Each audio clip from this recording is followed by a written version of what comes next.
All right, thanks very much. I suspect some more senators will come trickling in.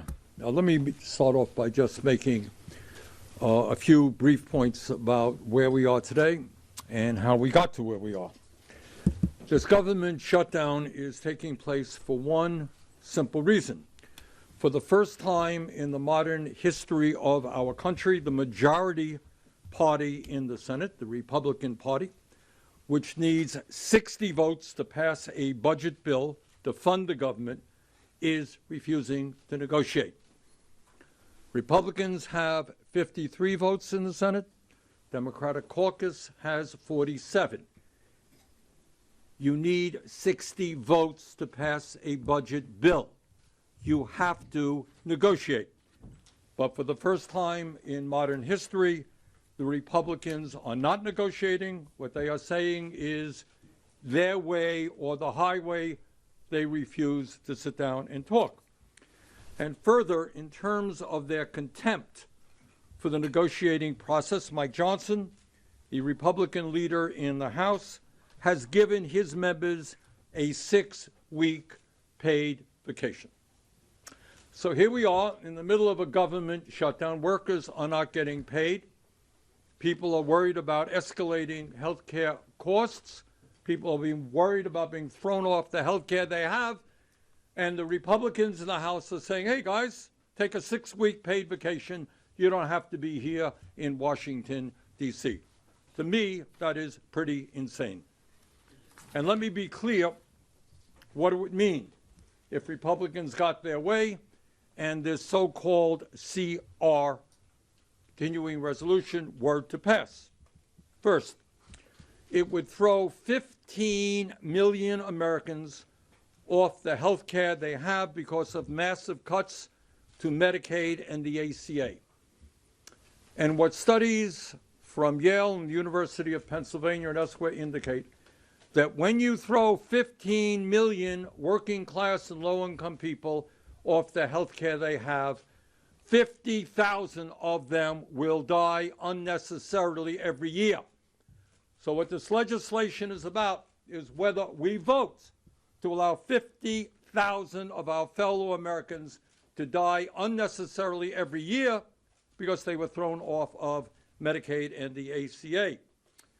Further, if the Republicans were to prevail, what it means is that on average, health insurance premiums for the 20 million plus people on the Affordable Care Act, on average, would double. In my state of Vermont, we have now received information there are some people who would pay a tripling or a quadrupling of their health care premiums when Americans are already paying the highest prices in the world for health care. People cannot afford a doubling or a tripling in their health care premiums. And now what brings us here today, in an absolutely unbelievable way, President Trump is refusing to release the $5 billion in emergency funding for SNAP that helps feed 16 million kids, and that is a direct violation of the law. He is prepared to let millions and millions of children and their parents and grandchildren go hungry because he sees maybe there is a political gain in that. Let there be no mistake, and that is what this statement is about. This is on the U.S. Department of Agriculture website until very recently. The president is legally obligated to use this emergency fund, and up until last week, his administration was preparing to do that. We are here today to send a very loud and a very clear message to President Trump. Obey the law. I know that's a hard concept for the president, but obey the law. Do what Congress mandated you do. Do not let children in America and their parents and grandchildren go hungry. Do not go down as the first president in history to manufacture a hunger crisis in the richest country on earth. Release these funds. Now, the good news is there are at least 11 Republicans in the Senate who are supporting a bipartisan bill to ensure that no one in America goes without the nutrition assistance they need during the shutdown. And that is very good news, and I thank those 11 Republicans. Every Democrat supports that bill as well. That bill, I say to Senator Thune, when you have 11 Republicans and every member of the Democratic caucus on support, that bill should get to the floor immediately. No child in this country should be forced to go hungry. With that, let me introduce Senator Merkley. So the President of the United States has a new MAHA agenda. Instead of Make America Healthy Again, it's the Make America Hungry agenda. It's weaponizing food, using food as a weapon against America's most vulnerable families. In my state of Oregon, you're talking about 210,000 children. You're talking about 130,000 seniors. All told, over 700,000 people going without food. Congress said this should never happen. So we created a contingency fund. That fund has $5 billion in it. We created an interchange power so the president can actually use tariff funds to supplement that $5 billion. And here's the President of the United States last month acknowledging that that's the intent of Congress, that this funds exist, people will not go hungry. And now here's the President today saying, I am going to attack the health and welfare of America's most vulnerable families as a negotiating tactic. It reminds me of his strategy over immigration, saying we're going to separate children from their parents. We'll use children as a weapon. Well, here it is once again. And it's absolutely unacceptable. So, the President has the power to address this. And a group of attorney generals are saying, because it's the law, we're going to sue to say the President has to follow the law. Some 26 attorney generals are suing, saying, President, follow the law. We're saying, follow the law. His Republican colleagues, 11 of them in the Senate, are saying it matters that children not go hungry. You know, when children don't have food, they also don't learn. So it's not just an attack on their ability to have basic nutrition for a month. And who really, who in the United States says, I'm going to make sure children go hungry for a month as a political tactic? Who says that? Except this president in this time. It's unethical, it's immoral, it's illegal, and we're here to say, hell no, that Democrats and Republicans must join together and tell the president this cannot happen here, not in our nation, not against our children, not against our vulnerable families. Senator Markey. Thank you, and thank you for calling this, Bernie. November 1st is just 3 days away. That's the day when SNAP benefits stop being added to EBT cards for 40 million Americans because Trump and MAGA Republicans refuse to use a $5.5 billion emergency fund to make sure families get to eat. Some of those families are already having to ration what's left on their cards because they fear nothing is coming on November 1st. That's the same day they have to pay rent. Maybe the same day they have to pay their electricity bill or refill grandma's prescription. It's 3 days until millions of families across the country wake up unable to stock the pantry. 3 days until thousands of military families and veterans will see their food aid disappear. It's the richest country in the world. When a CEO billionaire just got $1 trillion in tax breaks, Trump and his Republican allies in Congress will allow babies to go hungry. Trump just found $40 billion to bail out Argentina to get the new president elected, but he can't find enough to feed struggling American families. It is a national disgrace. In Massachusetts, 1.1 million people will struggle to put food on their tables starting Saturday. That's 1 in 6 people in our state. 1 in 3 SNAP recipients in Massachusetts is a child. At the Stop and Shop in Malden, 3 blocks from my house, right now it's $4.29 for a gallon of store brand whole milk. It's $7.55 for 1 pound of store brand ground beef. It's $4.99 for a dozen store-brand large white eggs. And all a SNAP recipient gets is $6 to $7 a day. That's it. And they're going to cut that off. In New Bedford, it is half of all households are on SNAP. In Chelsea, 1 in 4 people receive SNAP benefits. And that's people who have real needs that have to be met for their families. So there's no reason a baby should cry and want a food. There's no reason a mother or father should have to experience the heartbreak of watching their daughter or son struggle to focus on homework because they missed a meal. Trump's cruel cuts are also straining the food banks. The pantries are already struggling to feed and meet the needs of hungry residents, a reality that was quite clear when I met with food bank leaders and anti-hunger organizers at Project Bread in East Boston on Friday. This moment isn't just an economic failure. This isn't just a civic failure. This is an utter moral failure for the Trump administration and MAGA Republicans. The president could choose to end this crisis today with just one vote. Republicans could restore health care and food assistance for millions of families across our country and reopen the government. Just one vote. But the president can use his emergency power to solve the health care problems that are going to be created by the food crisis. And he can do it right now, and he should do it. Thank you. Well, thank you, Senator Sanders, and thanks to all of my colleagues to stand here with millions of Americans who are saying that our kids should not be used as bargaining chips in this ridiculous game that President Trump and Republicans are playing with the health and well-being of Americans. I want to just make 2 points. The first is that Donald Trump clearly has the authority to keep SNAP funding during this shutdown. He is just refusing to do it.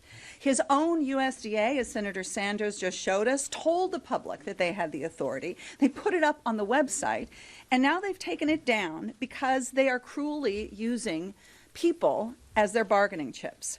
Congress specifically set aside an emergency pot of funding for situations like that. Like this, there's more than $5 billion in this fund that is available, so they have the money. And come next week, when roughly 40 million Americans and 440,000 Minnesotans can't buy groceries, that is going to be on Donald Trump and the Republicans. And here's the second point I want to make. This has real huge consequences for our communities and for our friends and families. On average, SNAP benefits are $6 a day. For most of the people who are using SNAP, they're folks that are seniors living on a fixed income. They're people living with disabilities, or they are really hardworking Americans, often working 2 jobs, and they still cannot afford, because of the way our economy is rigged to benefit the wealthiest among us, they still can't afford to buy groceries, even though they are working that hard. SNAP participation, it's important to understand who's getting SNAP. More likely, per capita, these are folks that are living in red districts, in rural counties. So this is not a Democratic or Republican issue. This is an everyone issue. And when SNAP benefits aren't paid, that mom, that single mom going to the grocery store with her EBT card, she doesn't have any money on that card, so she can't buy groceries. She goes to the food bank, and the food bank is empty because there is huge increased demand for food support. And everybody is hurt in rural communities when this is happening. So, as I thought I had seen everything, but I mean, seriously.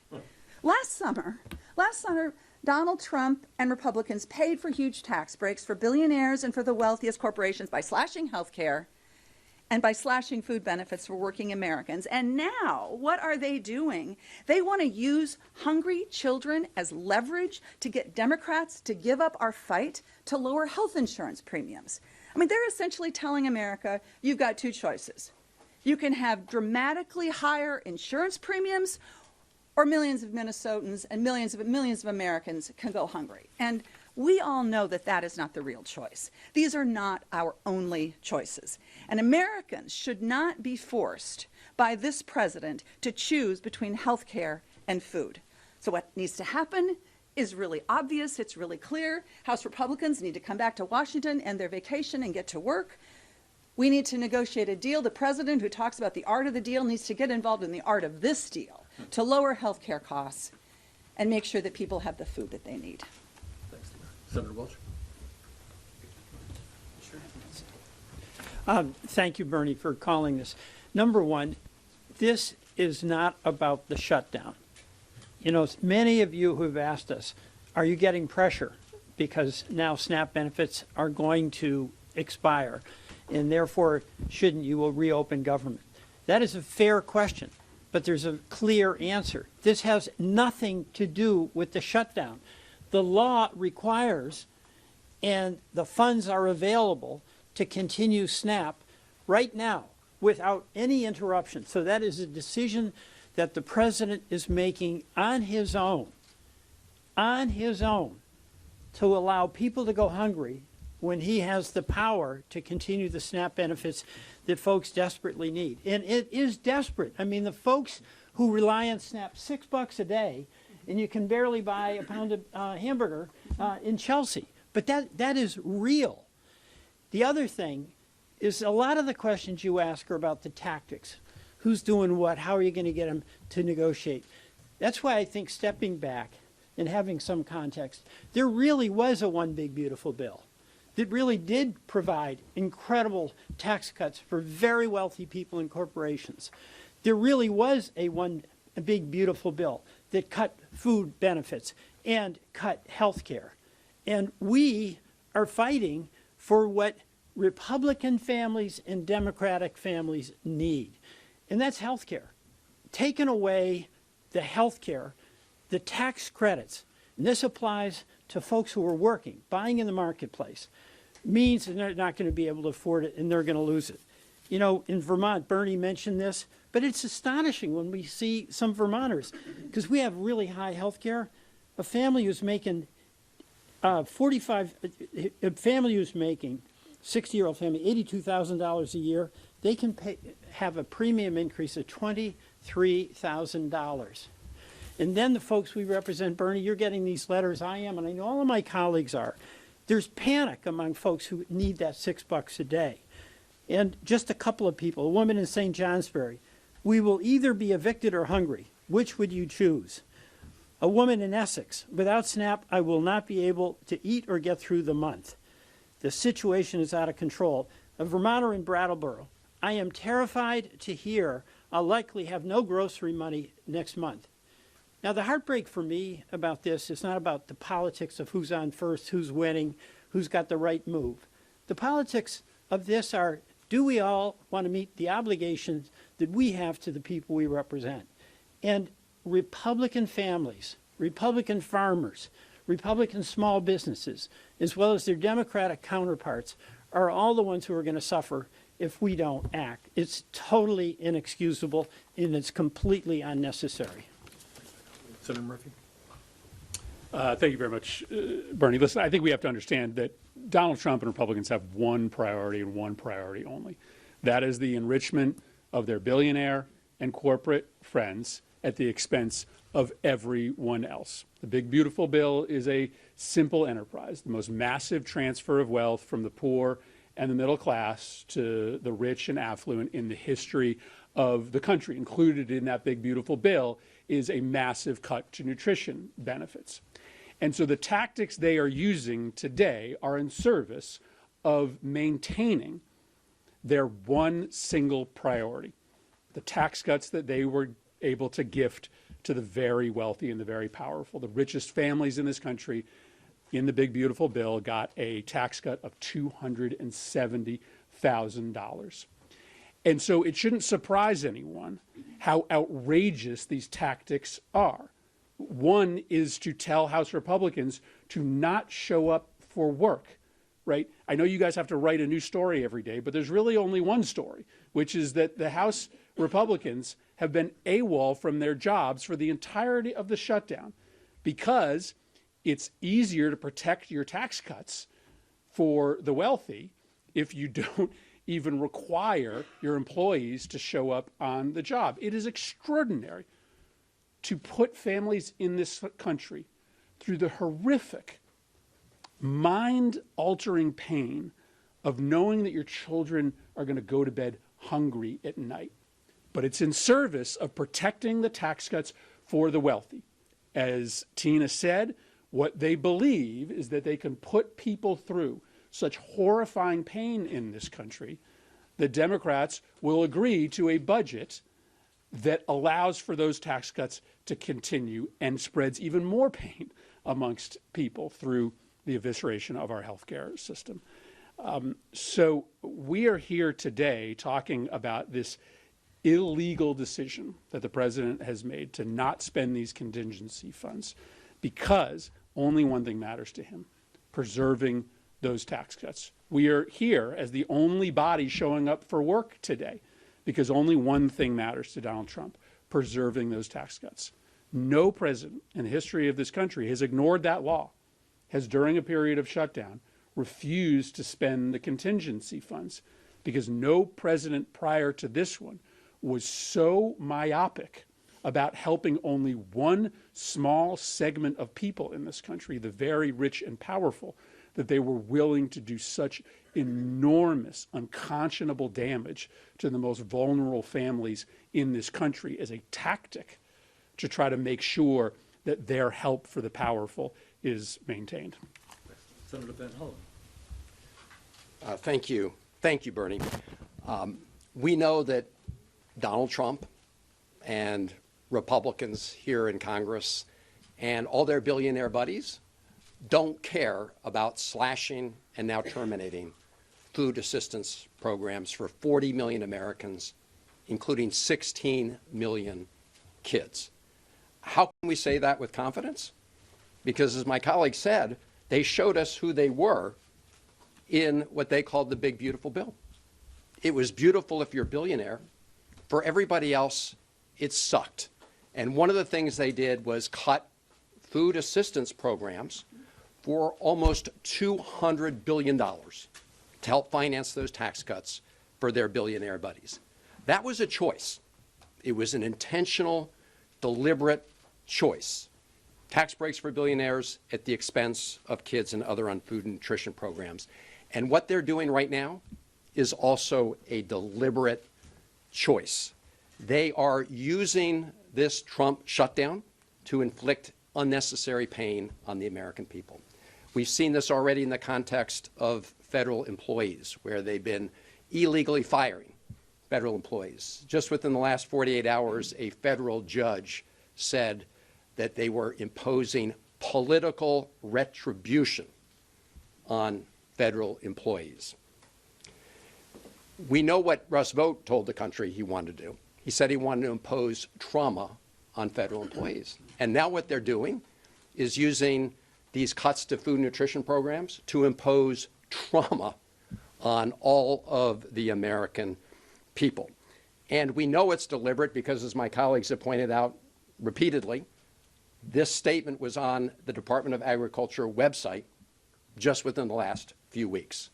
They know what congressional intent is. They know they've got the money, and they are choosing not to use it for this purpose.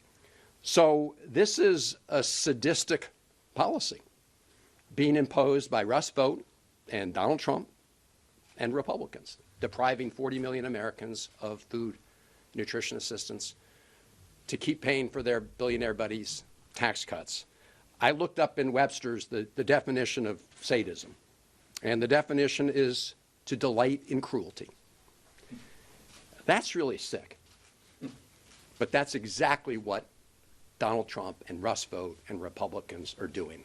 They're delighting in cruelty, and they're using 40 million Americans and 16 million of them kids for their perverse purposes at this moment. Our message is pretty simple.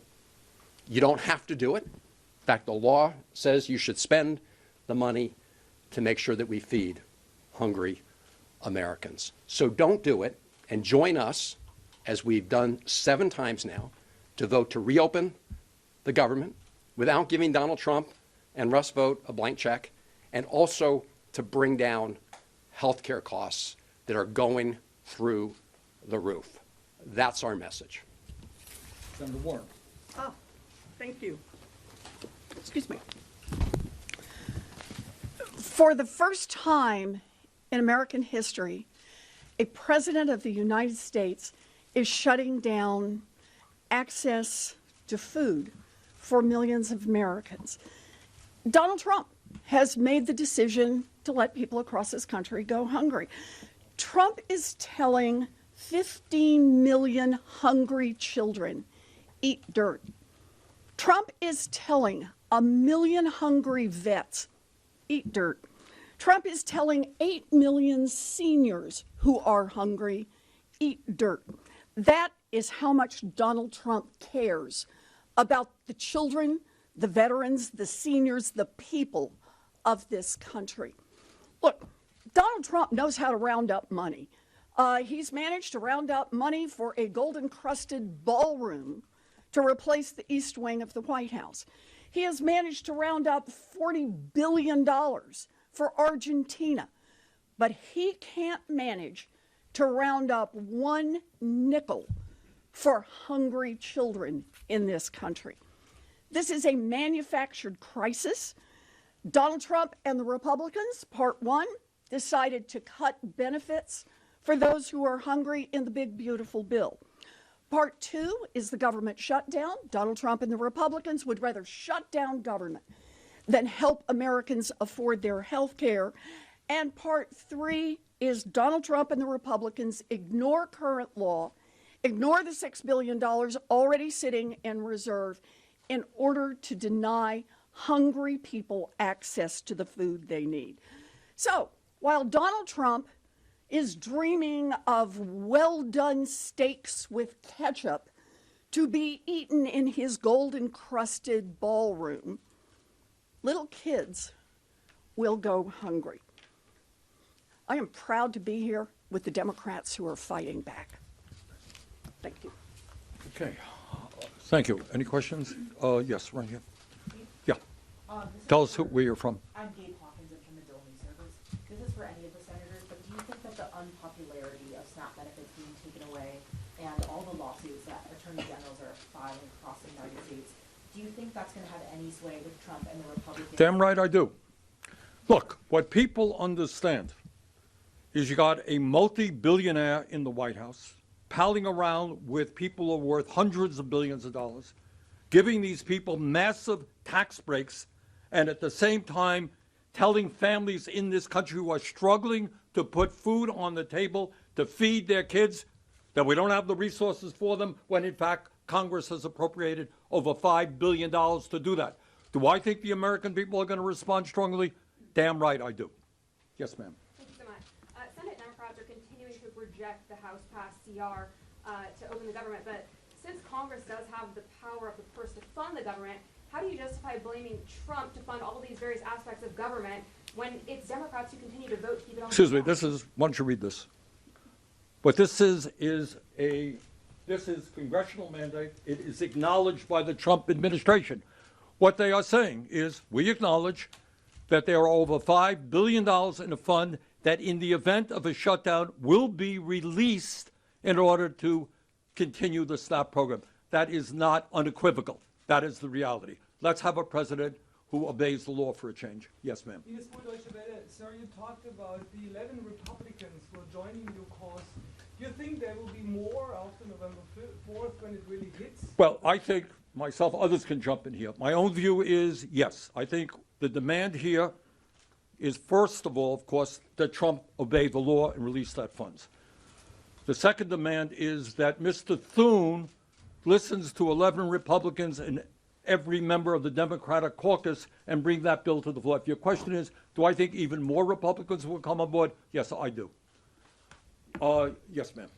The largest federal workers union, AFGE, just said in a statement to NBC that they're calling for an end to the shutdown, saying that both political parties have made their point and there's still no end in sight, and it's time to pass a clean CR to end the shutdown today. What's your reaction to this? Well, I'll answer, others can jump in. Look, everybody up here wants to end the shutdown. Everybody up here is upset that federal employees, including our own staffs who are working hard, are not getting paid.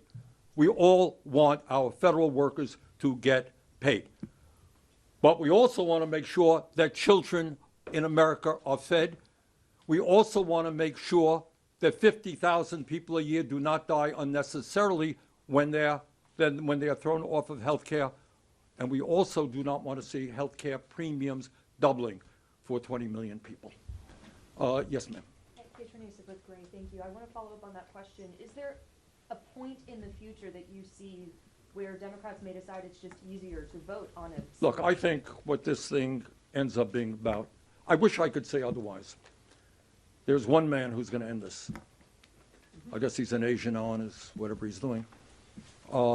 That's Trump. Republicans will listen to Trump.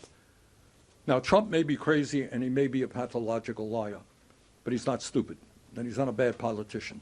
He understands where people are at. I think he is going to catch on, that the American people are not sympathetic to giving tax breaks, massive tax breaks, to billionaires and cutting nutrition programs for kids. All right, somebody else jump in here. All right. Sure, go ahead. Thank you, sir. If we come to November 1st and this contingency fund has not been released, no legislation has been passed to cover SNAP and countless other benefits being affected during the shutdown, will you urge your Democratic colleagues to reopen the government and continue hard negotiations on fighting for health care in regular order? I'm convinced that after this press conference, you're going to write such powerful stories to spread the word all across America that the president has the funds right now for kids, that those kids are going to get that funding. Those seniors are going to get that funding. I'll defer to any of my colleagues who would like to add anything to that. Yes, sir. Thanks, sir. Kyle from Fox News. You guys have been through, most of you guys up here in the Senate, for 2 Trump administrations. Are any of these actions that the president is taking surprising to you, having seen what he's done for all this time? And doesn't stuff like this vindicate statements from the senators who, Democratic senators who voted for the CR initially, saying they were worried about actions Trump would take during the shutdown? I find it absolutely shocking, because this is not an attack on immigrants, which we are well experienced in. This is an attack on the most vulnerable families in America.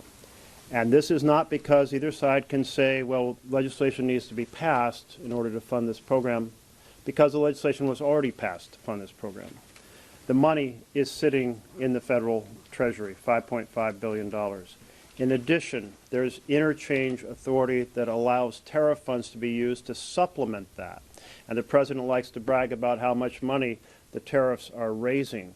So the idea that you're going to use babies, children, vulnerable families, seniors as pawns and take away food for a month in a negotiation, I find it absolutely stunning, beyond anything else I've seen from this administration. Maybe anyone else want to jump up? If not, I will just say, in the last Trump shutdown, you didn't see this kind of conduct. They didn't riff federal employees for what the court just said was political retribution. You didn't see them ignoring the law when it comes to food and nutrition programs. So it was bad in the first shutdown, first Trump shutdown. That was 35 days. Now we're in the second Trump shutdown. And this is why we have repeatedly voted, as we've said, to reopen the government, but without giving Donald Trump a blank check to continue lawless activity, and to make sure that we avoid the health care crisis that is upon us. Thanks. all right. Well, thank you.